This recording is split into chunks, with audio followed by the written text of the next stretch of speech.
Howdy everybody, Jughead here, and it's been a little bit of a while since we posted anything, and we've been pretty darn busy. It has been a crazy July. We all thought, with coronavirus and cancellation of Oshkosh, maybe the summer would seem a little more relaxed.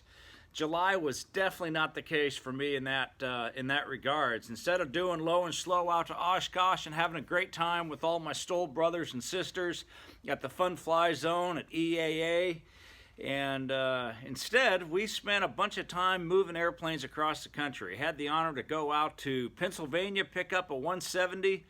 We did a epic trip up the Hudson River and did the 900 feet VFR tour up the Hudson past New York City.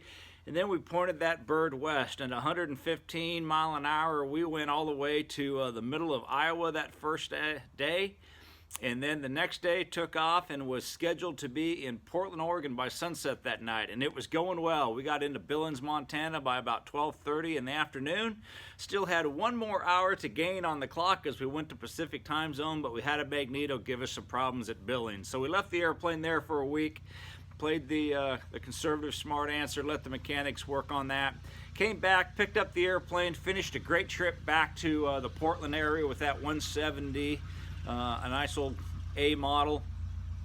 Then this last week I went back out to Billings, picked up another customer's straight tail 182B. We brought that out to Puyallup, had a wonderful flight, flew almost the exact same route as we'd done with the 170. I gotta tell you, having an extra 30 knots was a nice feature. And now we're getting ready for another big trip. I'm headed up to Anchorage, going to be bringing an airplane back down to the Dakotas. Normally when I'm doing ferries, it's a little tough because I don't have all my camera mounts, my power supplies, everything. So it's a little tough to do a traditional video. But this is going to be such a special trip with a really neat airplane, which I won't reveal yet. But hopefully I can put together something and share that epic journey with everybody. So stay tuned to that. I do have some other neat stuff coming out that I think everybody's going to get a real kick out of. Dakota is sitting down here. He is he's relaxing. Hey, buddy. Dakota. Yeah, you want to say hi to your friends? Oh, yeah. Oh, yeah. Yeah, you like your people, don't you? Uh-huh. So 97 Bravo's doing good. The sandbars are coming along. You notice the door's over my right-hand shoulder here. It's been nice and hot summer here, so we've been doing some door-off flying out on the bars. Just took another friend, exposed her to the very first time to sandbar life, and I think it was successful. So we appreciate everybody out there. Thanks for all the great support we've had with the channel. It was just a couple months ago when I was going, hey, we're just about to the 1,000 member mark or 1,000 subscriptions, and now we're over 1,600. In just a couple more months, we added, almost doubled it.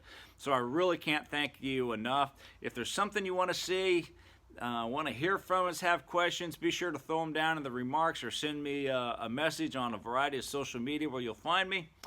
But it's been great summer so far. We're looking forward to more. We've got a lot of free time coming up. So Jughead and Dakota are out. We'll catch everybody later.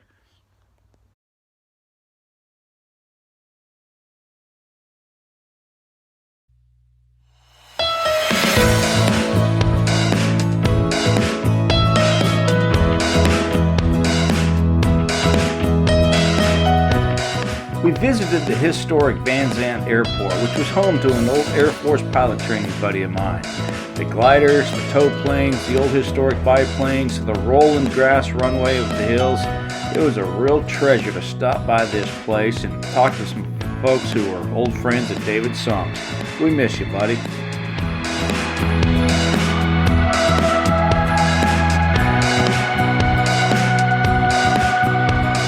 Aaron, the new owner of November 7 Alpha, had asked me, hey, can we go take a Hudson River tour?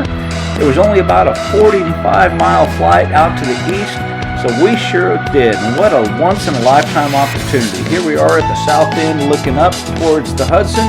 Of course, Lady Liberty was looking beautiful. It wasn't sunny, but it was a pretty nice day over Manhattan.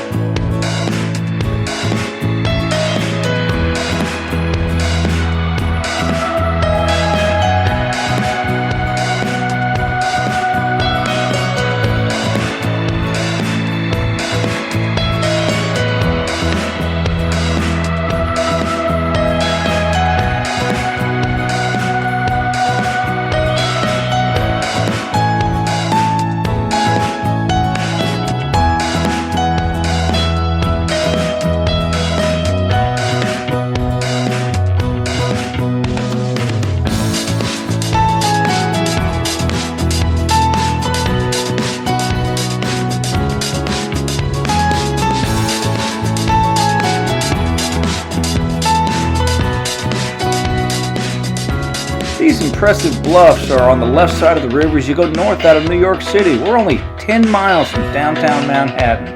It's amazing how fast the scenery changes there.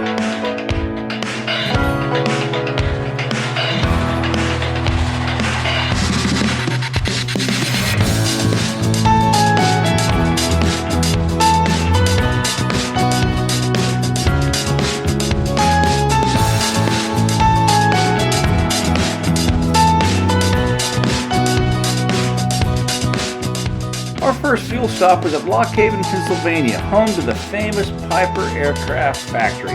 I wish we had had more time to explore it, check out the museum, but well, we were on a schedule. We had to get headed west.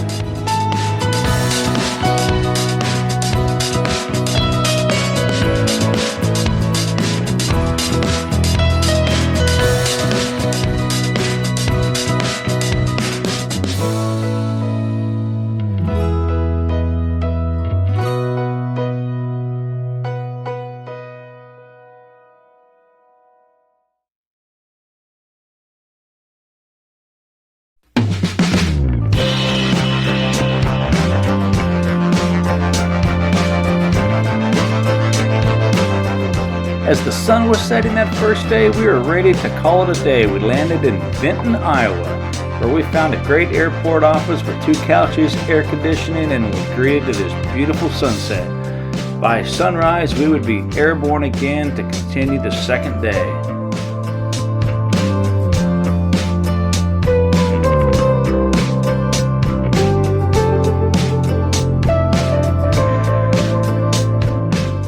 South Dakota has some of the most amazing and beautiful countryside.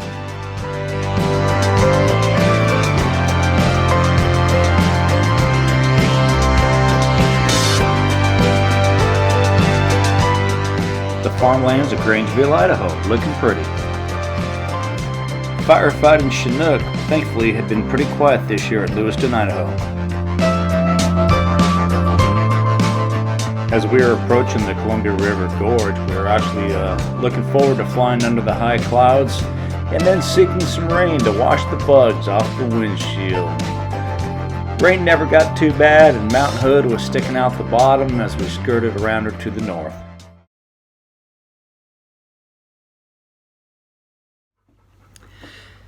You know, we've got some cool stuff coming up here in the next couple months. September, Kevin Quinn's going to be leading a bunch of us on Low and Slow out to ArkanSTOL. That is right. They were having a new type of STOL event there in Arkansas. It's, I think, the second weekend. Go to ArkanSTOL, ArkanSTOL.com to get all the details. What it entails is we're going to be taking off, flying to 4 different runways, having to land, come to a complete stop, turn around, take off. You can go to the runways in any order, any way you want, but the fastest person to get it all done is going to win it all. It's going to be a great time. Then we're headed up to Lincoln, Nebraska to go see the old green plane. Can't wait to get up there with Colin, spend some more time, and we're going to have some fun, share some neat product and information with everybody out there.